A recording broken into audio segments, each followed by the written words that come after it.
Vader, ons dankie vir die geleentheid om u woord te ontvang. En ek dank u, Vader, dat u deur die Gees vandag in ons harte werk om te sien en te verstaan en perspektief te kry van dit wat u mee besig is en hoe u werk in ons lewens. Dankie, Heilige Gees, dat u vir my help en vanoggend gaan doen. Dat u net bevestig. Dankie daarvoor en ons bid dit in die naam van Jesus. Amen. Ek wil begin deur net iets te sê. Ek het nou iets gesê van die worship.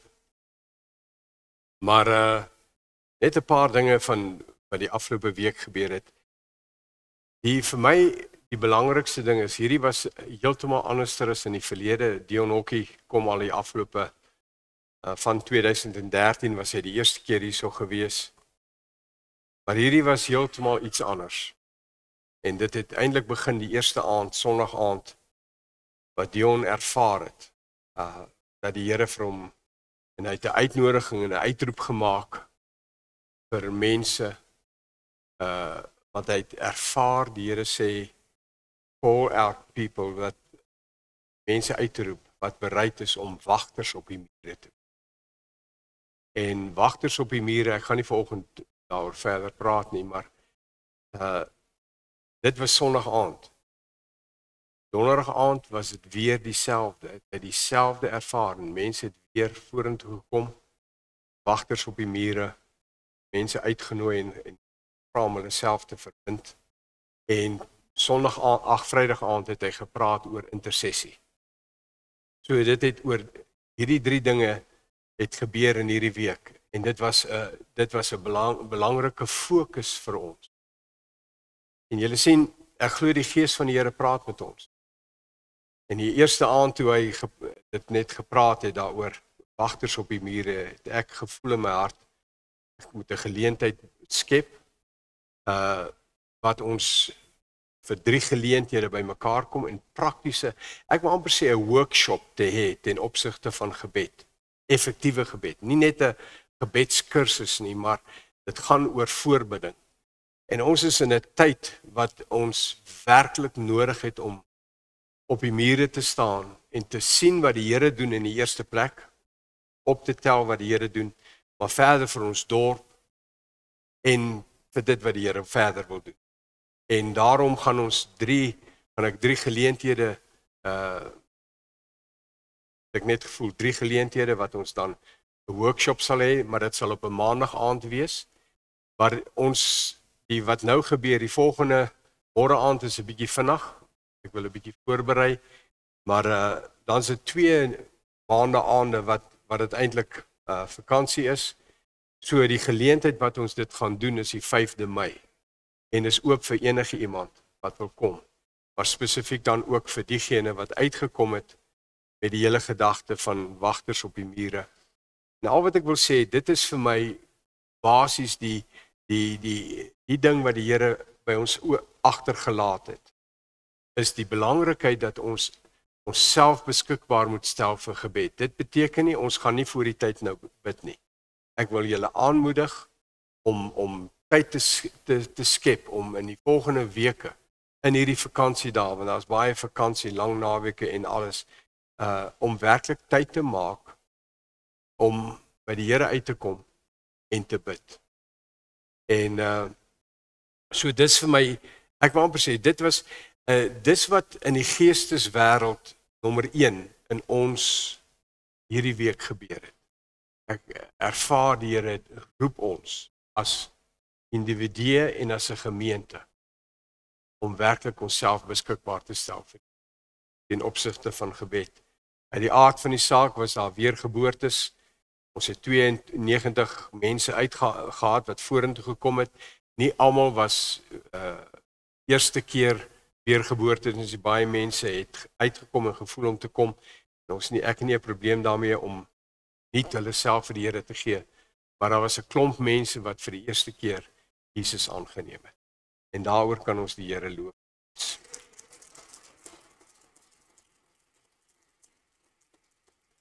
En daar was, en uit die aard van die saak is daar gebid vir siekes en die Here het mense genees ook en eer die Here daarvoor. En so dit is net wat die week aanbetref. Vanoggend wil ek graag met julle deel en julle sal later dan verstaan hoekom ek dit met julle deel. Maar dit is vir my baie belangrik. Ek wil vanoggend begin by Efesiërs 4 vers 11 en 12. Efesiërs 4 vers 11 en 12. En ek gaan vir julle iets verduidelik en ek gaan dit probeer so kort as moontlik maak. Maar dit is vir ons belangrik om sekere dinge te verstaan. Miskien moet ek in die eerste plek sê, die woord van die Here is vir ons 'n riglyn. As jy wil verstaan wat die woord van die Here is, moet jy na 2 Timoteus 3 vers 16 en 17 gaan. Dis eintlik is dit 'n ding wat Paulus daar skryf in 2 Timoteus 3 vers 16 en 17 wat baie belangrik is en terwille van tyd gaan ek nie nou soontoe gaan nie, maar die woord van God is ons riglyn.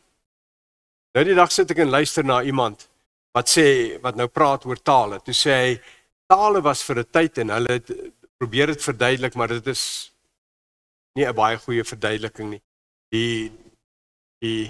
As iemand vir jou wil vertel hoe lekker roomys is, en hy het nog nooit roomys geëet nie, hoe verduidelik jy vir mense hoe proe roomys? Jy kan wraggies nie vir iemand verduidelik as jy dit nie self geproe het nie. En dan is dit baie keer mense wat gaan en hulle verduidelik vir jou wat is tale.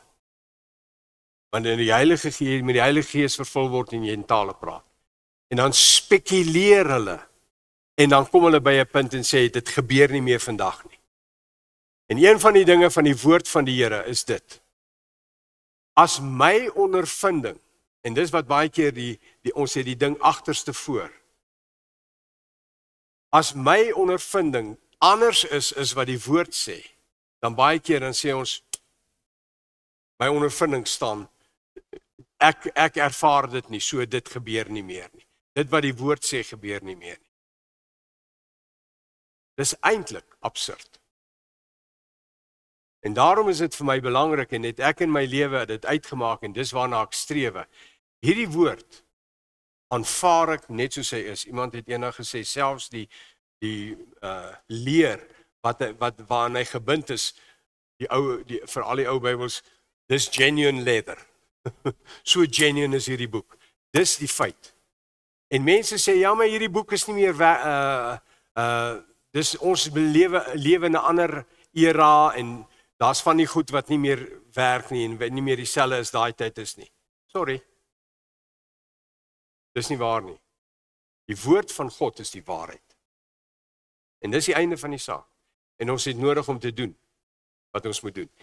Nou, een van die dinge wat ons ervaar en baie van ons het daarin groot geword, ons het dit, dis wat ons het. Die model wat ons het, wat ons in groot geword het. Nou praat ek van die kerkmodel. Ons het groot geword met dominees en pastore. En dis waaroor dit nou gaan. En hier's 'n belangrike ding. 'n Dominee of 'n pastoor, nie altyd oral nie, maar baie keer word 'n dominee en 'n pastoor gehuur om die geestelike werk te kom doen.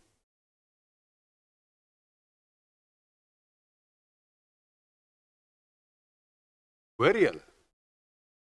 Die dominee en die pastoor, dominee of die pastoor, hulle word gehuur. Hulle moet die mense besoek. Hulle moet vir die mense bid. Hulle moet alles doen. En ek ken vriende, ek het vriende, mense wat hulle kom nie by die mense uit nie. Want dit is onmoontlik. Hulle sê statistieke het bewys dat een persoon, 'n dominee of 'n pastoor, effektief 50 mense kan bedien. 50 mense. That's it.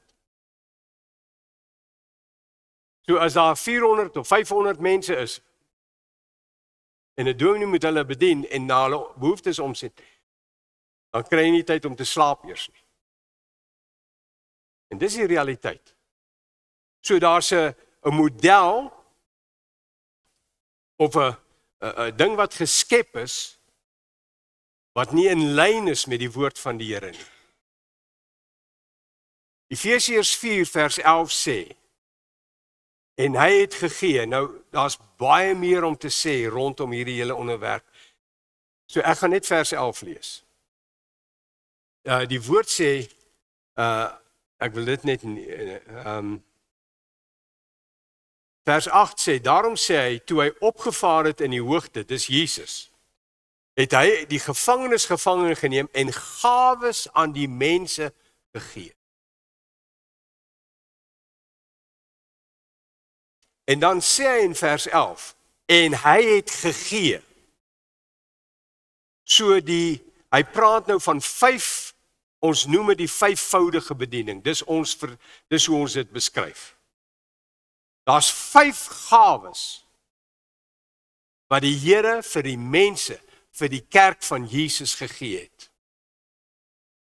So, die gawes wat hy gegee het is apostels, profete, hy sê, en hy het gegee sommige as apostels, ander as profete, ander as evangeliste, ander as herders en leraars. Apostels, profete, evangeliste, herders en leraars. Dus ons noem dit die 5voudige bediening. Nou as jy net daai versie lees, dan kan jy op die einde van die dag heeltemal verward raak. Want okay, dis eintlik nie net 'n dominee of 'n pastoor nie, die 5voudige bediening word hier beskryf. En dit gebeur vandag nog. Mense sê, daar's nie meer vandag apostels nie. Die ding is net, wat baie keer gebeur, is mense gaan kyk na die 12 apostels. Maar Paulus was nie eers deel van die 12 nie. Hy het later aangekom. En ander apostels. En hier is die groot probleem. Die 5voudige bediening is nie 'n posisie nie.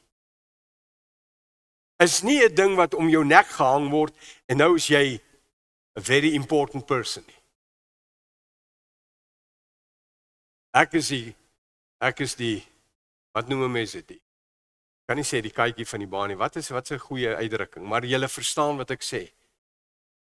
It's not about me. Ek staan in die 5voudige bediening. Ek is 'n herder en ek is 'n leraar. Maar weet jy wat het ek besef? Dis 'n funksie. Dis 'n funksie. Ek het 'n funksie wat ek moet vervul. En as ek my funksie verstaan, kom ek sê vir julle, ek noem 'n praktiese deel waarmee julle kan assosieer en identifiseer. Tersia is ons kinderkerkpastoor, as ek dit so kan sê. Nou, Rwyn ondersteun haar baie sterk daarin.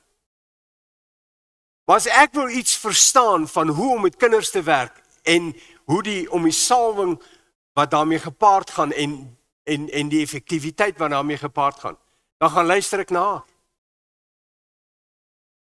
Ek is nie 'n ekspert nie. Daar's ander areas waarin ek nie 'n ekspert is nie. Wanneer dit kom by die profetiese, ek is met een getroud. Dis baie keer baie interessant. Want baie keer dink ek sommer net sy praat net. En dan na die tyd besef ek, okay, wag 'n bietjie. Dis wat sy ervaar, dis wat sy sien. Profete sien goed. Hulle ervaar goed. En ek het agterkom, partykeer is dit belangrik om na te luister. Nie altyd nie, maar so.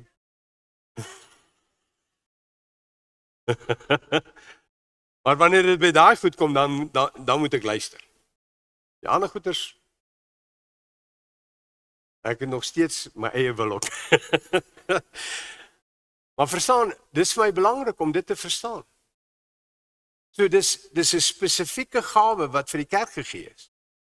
Vyfvoudige bediening. En dis nie vir almal bedoel nie. Almal in die gemeente is nie geroep in daai bediening nie. En ek weet daar's baie keer leerlinge en sê ja, hierdie ou is jy weet hy's nou apostolies of hy's profeet.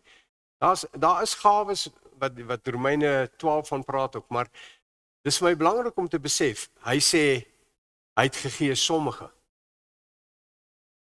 Nie almal nie.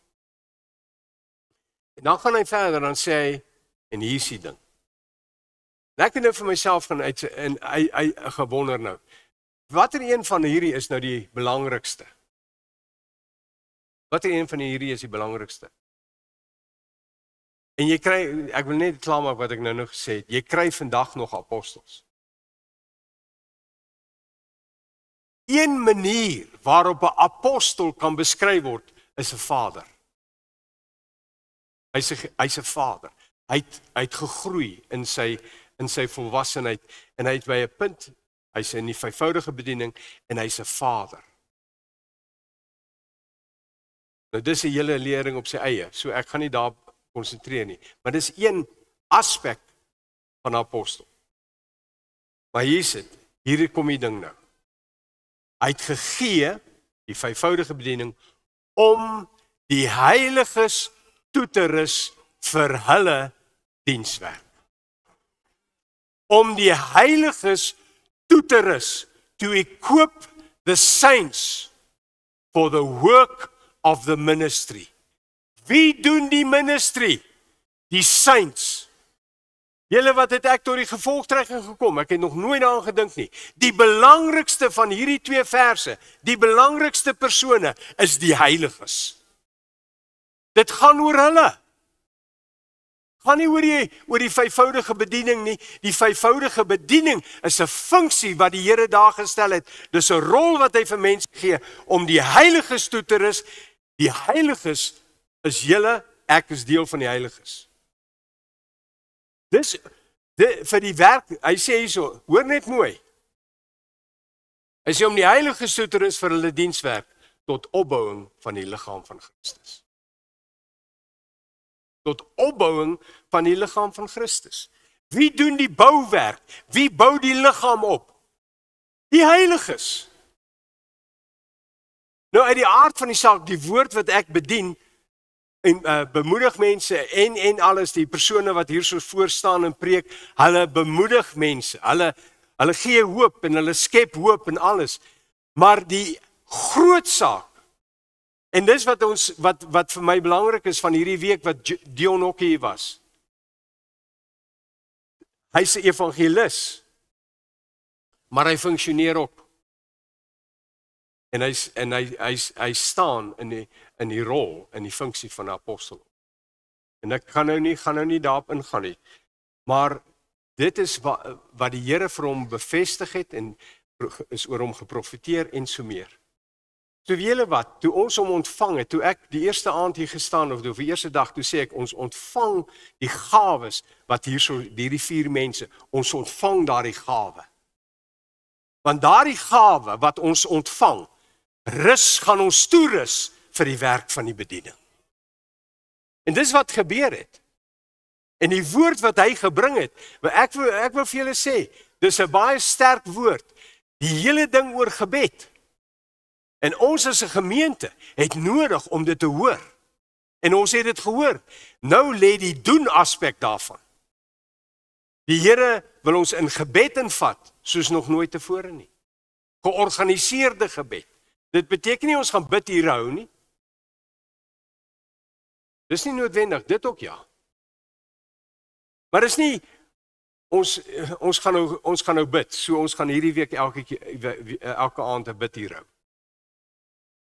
Dis eintlik wat tussenin gebeur. En ons het by 'n punt gekom wat ons gesê het, ons biduur, as jy dit so wil noem, is woensdagoggende van 5:30 tot 6:30. En die gemeente is uitgenooi. Ons kom en ons wag op die Here. Ons hoor wat die Here vir ons sê. Want dis deel van gebed. Is nie net om te kom sê, okay Here, wat gaan ons nou bid? Nou, ons gaan nou bid vir Van Sunny, oom Tewes, dit ook ja. Ons gaan hoor wat sê die Here. Want dis die belangrikste is om te hoor wat die Here sê. En dis die hoofsaak van gebed. Dis eintlik nie die hoofsaak nie, maar dis 'n belangrike deel van gebed. Baie interessant. Baie interessant. As jy na Jesus, die Onse Vader gaan kyk, dan sê Onse Vader wat in die hemel is.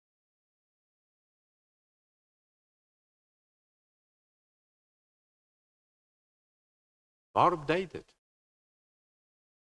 Dis waar dit begin. Begin by Vader. My Vader wat in die hemel. Praat van 'n verhouding. Dis wat gebed in die eerste plek is. My verhouding met die Vader.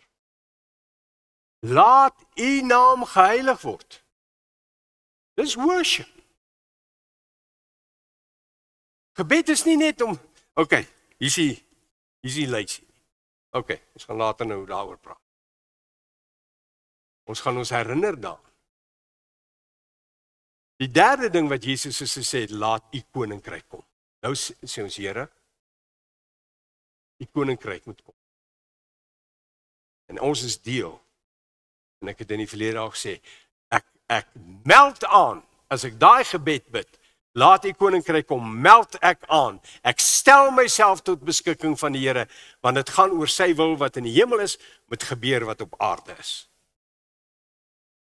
En dis 'n belangrike deel van gebed. En dan kom daar nou persoonlike dinge. Gee ons vandag ons daaglikse brood, en vergewe ons sondes, en dit, al daai dinge. Maar is interessant. Die eerste twee dinge, die eerste twee aspekte, gaan oor verhouding met die Vader en aanbidding.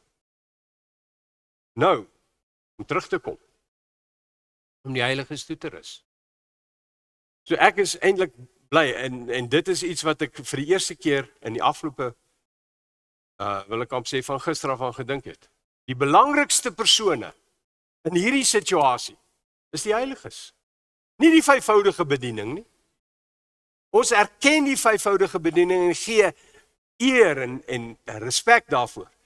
Maar dit is dieselfde, ek wil amper sê, om die Heiliges eer en respek te gee, is van my kant af, beteken ek moet hulle toerus. As ek dit nie doen nie, dan respekteer ek nie wat God respekteer nie. Want hy het gesê, die Heiliges is die ouens wat die ding doen. Hulle is die soldate, die voetsoldate. Hulle kom uit by plekke waar ek nooit in my lewe sal uitkom nie. Daar's hier van almal van julle, waar jy werk en waar jy jou besigheid bedryf. Ek gaan 10 teen 1 nooit daar kom en met daai mense kontak waar jy kontak het nie. Want dis waar die dinge gebeur. Dis waaroor dit gaan. Om mense toe te rus, die Heiliges toe te rus, vir daar waar hulle op die markplein is, daar waar hulle sport bedryf, daar waar hulle lewe. Dis waar die dinge moet gebeur. Die dinge gebeur nie hier nie. Daar's van daai mense wat julle weet, wat nooit hier sal uitkom nie. Nooit. Maar jy gaan hulle ontmoet in die Spar, jy gaan hulle ontmoet by 'n vulstasie, en jy gaan hulle ontmoet in 'n winkel waar jy besigheid doen. En dis daar waar die Here ons gebruik. So, daar's nog een skrif wat ek wil lees. Julle sien, julle wat is die probleem? Dis deel van die tradisie. In die verlede, ek was 6 jaar by Tuks het ek geswat. 6 jaar. 3 jaar BA graad en toe 3 jaar nie my graad nie, ek het nie gegaan vir die graad nie, vir die diploma teologie. En ek het dit gedoen onder die gereformeerde, die NG gereformeerde ouens. So ek het gaan swat. Julle wat s'ie gedagte? As jy daar uitkom uit die kweekskool uit, nou is jy 'n predikant. Jy het gestudeer. Sorry. Ek wil vandag vir julle sê, ek het uit die kweekskool uit die volgende jaar, ons nou die dag, ons 47ste jaar in die bediening gevier, 9de Maart, toe gaan ek en Line Sannieshof toe. Julle wat het ek geweet van hoe om 'n kerk te ran? 0. Nou, liefste nie vir julle sê wat pastoor Ed Reibert wat hy was hier verantwoordelik om ons uit te stuur, wat hy vir ons gesê het. Ek het na hom toe gaan en gesê, okay, pastoor Ed, wat moet ek nou gaan doen? Toe lees hy vir my in Handelinge 2, was 4 dinge wat die vroeë disippels gedoen het, toe sê hy gaan doen dit. Daarmee is ek uitgestuur. Want die goed wat ek gestudeer het, al wat ek daar kon gebruik het, vandag miskien nog gebruik, is die Grieks en Hebreë. En so hier en daar iets anders. Is nie geleer nie. Ek het later eers geleer, luister, dis erg om dit te hoor. Ek het later eers 'n kursus gevolg by Hatfield, wat noem hulle daai kursus wat van G3, né? G3. Ek's verbind met G3. E3, okay. Geleer om iemand na die Here toe te lei. Toe was ons al in die bediening. So met ander woorde, om dit saam te vat, wil ek net sê, om 'n diploma of 'n graad of geleerdheid agter jou naam te hê, dit kwalifiseer jou nie. Gaan oor die roeping, gaan oor die feit in die eerste plek dat die Here vir jou sê, dis wat ek soek. Dis wat ek wil doen. Waar ek jou wil gebruik. Julle wat is die beste plek om voor te berei? Die lewe daar buite. En jy sê dit baie keer, dan sê jy moet van 8 tot 5 werk. 8 uur by jou job wees en jy moet 5 uur werk en jy moet onder 'n kwaai bestuurder werk. Of 'n voorman of iets. Hy moet vir die lewe nie vir jou maklik maak. Sê nie dit hoef altyd so te wees. Maar dis waar jy leer. Waar jy leer om te submit, waar jy leer om vroeg by die werk te wees en al daai dinge. Bring 'n dissipline in jou lewe. 'n Kweekskool. Sorry. Daai goed leer jy nie in 'n kweekskool. So as ek in 'n situasie was en ek moes 'n nuwe persoon inkry, wat moet in die bediening gaan, dan sou ek sê, het jy al gewerk? Nog nie. Ek sê, gaan soek vir jou werk. En as jy so vir 3 jaar gewerk het, dan kom praat jy met my. Tussen, kom jy en kyk jy wat jy in die kerk kan doen, hoe om te dien.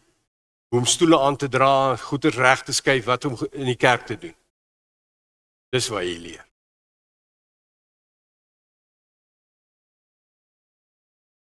So, ek probeer net vir julle 'n basiese prentjie te skep en julle gaan nou verstaan hoekom ek dit sê. 1 Korintiërs 14, saam met hierdie gedeelte wat ons moet lees. Dit is hoe 'n kerk, 'n gesonde, 1 Korintiërs 12, skus, vers 28. Dis hoe 'n kerk volgens die woord lyk. 1 Korintiërs 12 vers 28. En God het sommige in die gemeente gestel. God het sommige in die gemeente gestel. In die eerste plek, apostels. Tweede plek, profete. Derde plek, leraars. Daarna kragte, daarna genadegawes van gesondmaking, helpers en regeringe.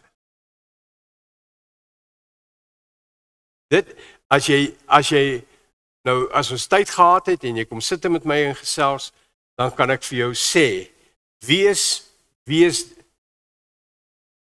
die apostels, profete, leraars. En dan sê hy, Luister mooi, daarna kragte. Julle wat is kragte? Die gawe mense wat die Here gebruik in kragte. Weet julle wat is kragte? Wanneer die Here 'n bonatuurlike miracle doen, is iemand nie oë het nie en daardie persoon word genees en hy kry nuwe oogballe. Dis creative miracles, soos hulle sê. Die Here sê, dis een van die funksies van mense in die gemeente. Genesing. Mense wat genesing, ek wil amper sê, genadegawes en gesond maak, helpers. Kom ek noem vir julle. Julle ken nou almal vir Charlotte en Jaco. Dis helpers. Selfs Christa in die kantoor, sy is 'n helper. Jy kan haar daaronder indeel. En dan sê hy verder, hy sê regeringe. Dit volgens wat ek verstaan is administrasie. Lawrence is vir ons die man wat ons boeke help gebalanseer te kry en die goeders doen, die finansies. Die Here stel mense aan. Dis nie sommer net 'n hier jy werk nie.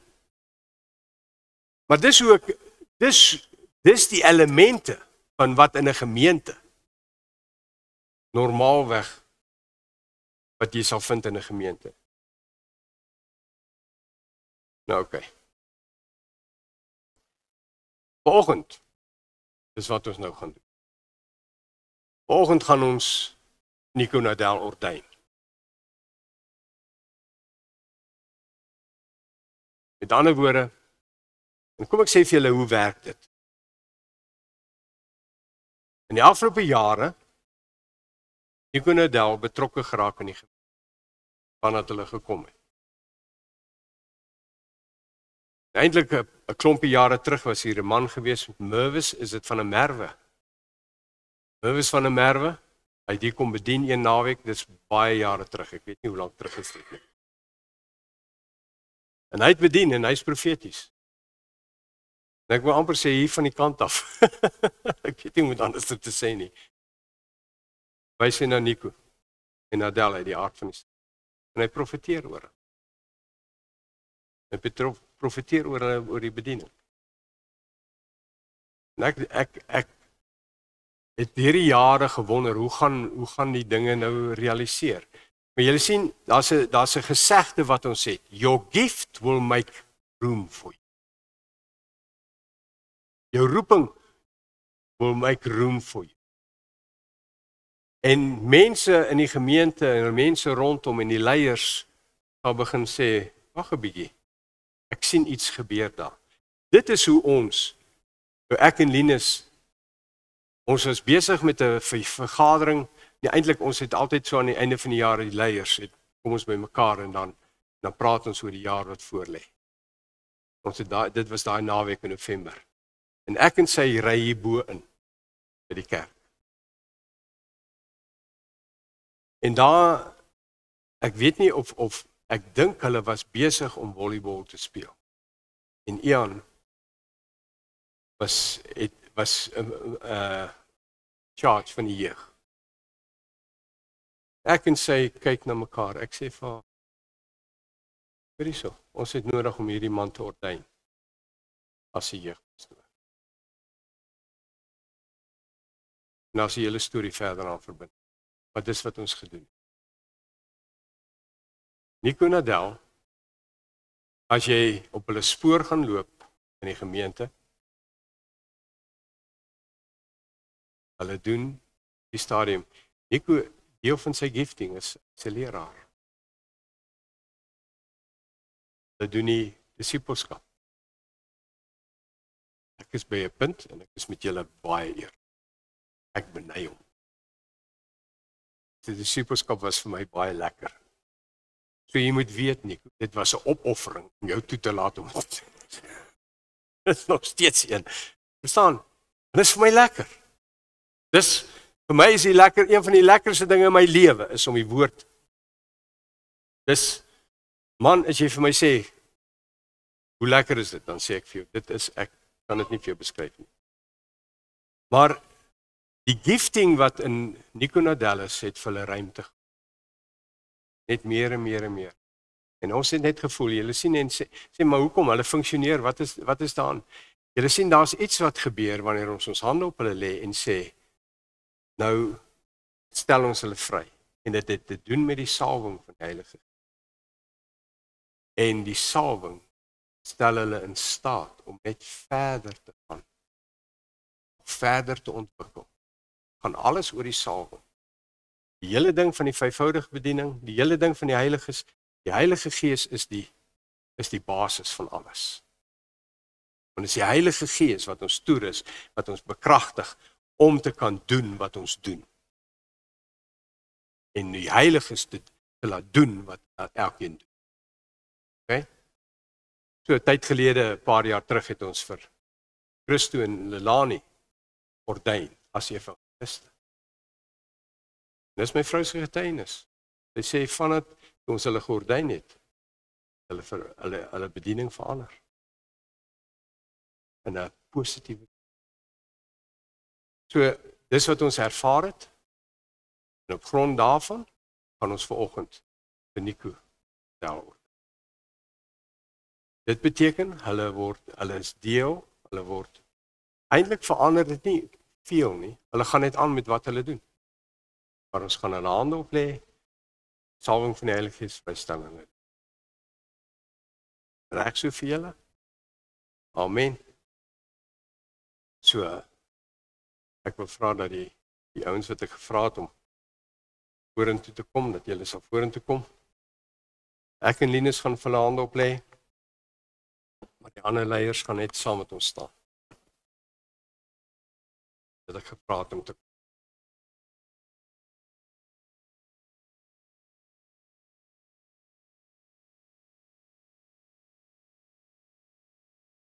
Ek wil vir julle vra om julle hande werklik uit te steek vanoggend.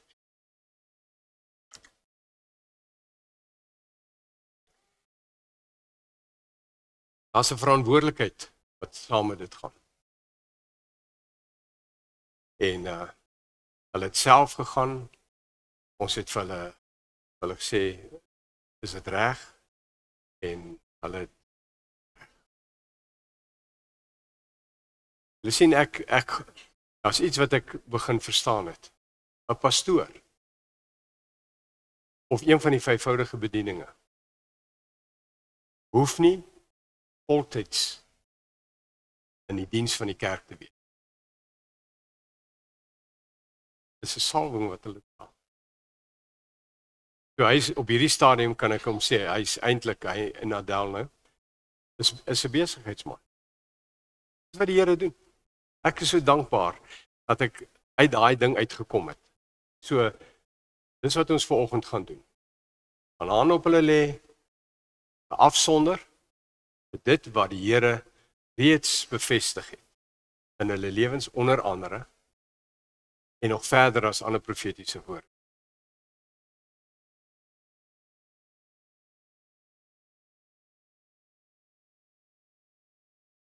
Hemelse Vader, dis nie sommer net iets wat ons vandag doen nie. Ons kom vanoggend as 'n gemeente. Ons is vir ek en Linus se verteenwoordiging van die gemeente. En ons dank U Vader vir hierdie gawes wat vandag hier sit. Wat U vir hierdie gemeente gegee het. Vader, soos wat ek en Linus se hande op hulle lê vandag.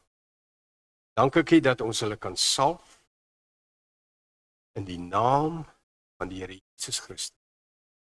Lord, and we release your anointing. Stel die salwing vry om te kan funksioneer in dit waartoe jy hulle geroep. Meer effektiwiteit as ooit tevore. With the unction of the Holy Spirit.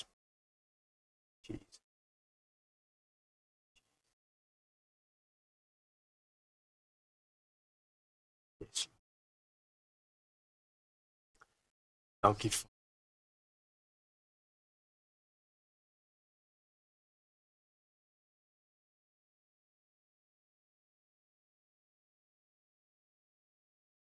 Maar enige iemand wat is daar iemand wat 'n woord kry of enigiets deel?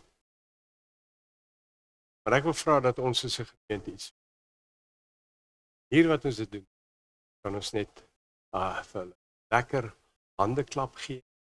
Ja.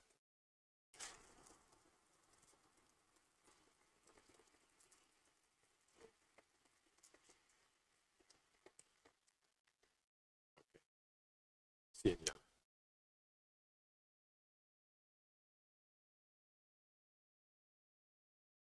Okay.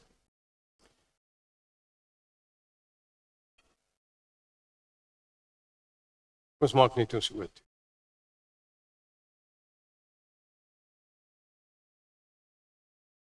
Dit is iets wat ek elke Sondag doen, maar ek kan dit nie nalat. So, terwyl ons oë gesluit is, as hier iemand is, wat vandag nie die sekerheid het, hy of sy 'n kind van God is, jy, as jy te sterwe kom hemel, as so iemand is, wil ek nou 'n gebed doen. Ek wil jou uitnooi om hierdie gebed agter my aan te bid. As jy die sekerheid in jou hart wil begeer om te hê dat jy 'n kind van God is, dat jy as jy te sterwe kom hemel toe, dan wil ek jou uitnooi om agter my aan te bid, hierdie gebed wat ek Hemelse Vader, ek staan voor U vandag, net soos wat ek is. Ek glo dat Jesus vir my sondes aan die kruis gesterf het. Ek glo dat U God Jesus uit die dood uit opgewek het en dat Jesus leef. Vandag Jesus aan. Dit wat U gedoen het vir my Jesus, neem ek aan. Ek erken U vandag U Jesus Here is. Terwyl almal se oë toe is en almal se hoofde gebuig is nog steeds. As jy vandag hierdie gebed vir die eerste keer gebid het, dan wil ek vir jou vra om net jou hand op te steek. Is daar iemand wat vandag hierdie gebed vir die eerste keer gebid het? Is daar so iemand? Steek net jou hand op, laat ek kom.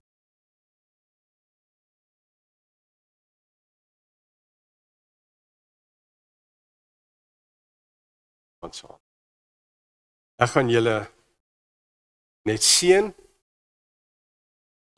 dan gaan ek julle verdag. Daar's altyd mense na die tyd hiervoor om vir enige iemand te bid wat 'n behoefte het, 'n genesing of wat ook al. So ek nooi jou uit na die tyd. As klaar is, as ek almal verdaag het, welkom vorentoe sal mense wees. Ontvang die woord van die Here, ontvang die seën van die Here. The Lord bless you. Ek sê vandag in die naam van Jesus, be blessed. In the name of Jesus. Verklaar die seën van die Here oor jou. Woord sê, die Here hou wag oor jou, bewaar jou, beskerm jou. He watches over you and guards you and keeps you. Jy kan die Here daarvoor vertrou. The Lord make His face to shine upon and enlighten you. Die Here verlig jou om te sien en te verstaan, die openbaringskennis te kry van hom, van sy woord en be gracious, sy guns. Dis deel van wat dit beteken. He's merciful and giving favor to you. Sy guns is op jou. The Lord lift up His approving countenance upon you and give you. Here seën jou, sy vrede. Gaan hier vandaan met sy vrede. Harte van naam. Amen.